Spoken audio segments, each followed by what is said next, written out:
Ano po sa inyo mga guys? Basta po kayong lahat. Sana nasa mabuti kayong kalagayan mga guys. Ngayon po nasa hindi maganda sitwasyon ng ating bansa guys, lalo sa mga politiko.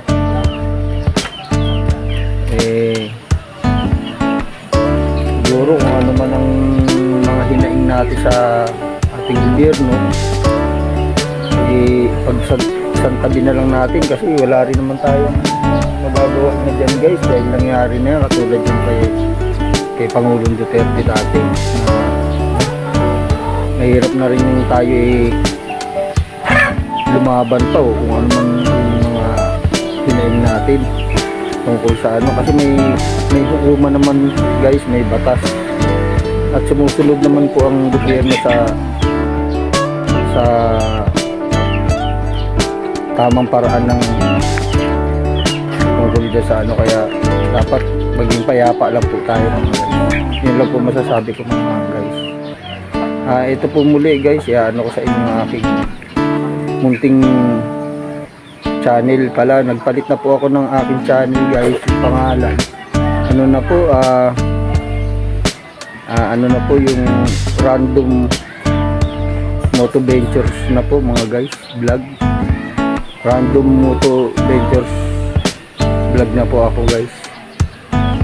Yung dating Kuya Alex TV channel po, pinalit ako, masyado mahaba. Ewan ko kung parang mahaba pa rin mga guys yung ano ko, nagawa ko na channel na yun na pangalan. Pero ayos na lang rin siguro, kasi hindi naman po ako nag-stay ng isang ano lang, kumbaga sa ano, mahilig din po ako sa mga adventure sa gala-gala ganun, kaya ganun po ang inano ko na ano, manin ng channel ko mga guys. Ito nga po pala ngayon ang aking mga ano, i-update ko kayo sa mga alaga kong manok dati, yung anak na to ng Rhode Island Red at native chicken po mga guys. Ito po sila, kapapakain ko pa lang po ano po mga guys. Dahil pinag-isa ko na sila dahil yung barako umakyat, inaaway nitong malaking manok na to, tanda. Siguro itatali ko na lang siguro yun. Tulad din yun, barako rin yun, talagang din yun guys. Basa pa naman yung ano, yung lupa, kaya binakain ko na lang muna sila kasi nagbud ko lang guys. Apat yung sisiw na yun, yung dating maliliit na sisiw yan, ngayon medyo malalaki na sila. Hindi ko alam kung ilan yung barakot babae dyan, parang binulutong pa yung ilan sila binulutong dyan, parang may dalawa. Susubuan ko lang po yan guys ng ano, ng pamintang buo. Susubuan ko lang yan, siguro mga 2 piraso bawat isa. Yan guys sila, makain. Makulimlim ngayon dito sa lugar namin guys.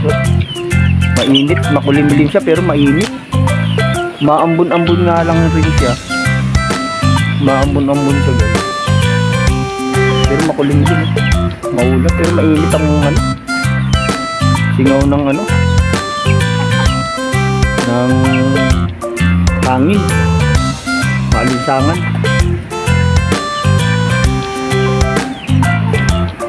Ayan guys, ito guys, nangingitlog yung native kahit hindi naasawahan guys. Hindi naman naaasawahan yan. Ilan kaya itlog ngayon nasa loob.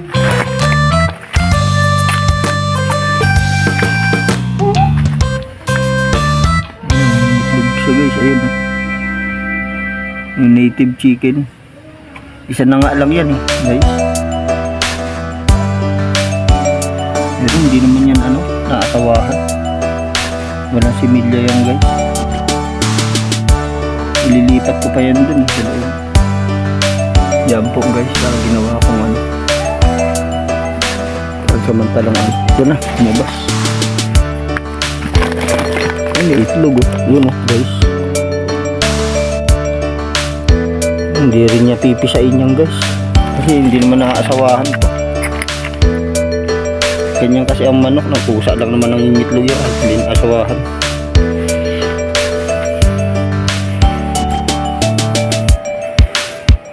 Yan guys, makulimlim oh. Kulimlim ang panahon. Okay guys, bye bye.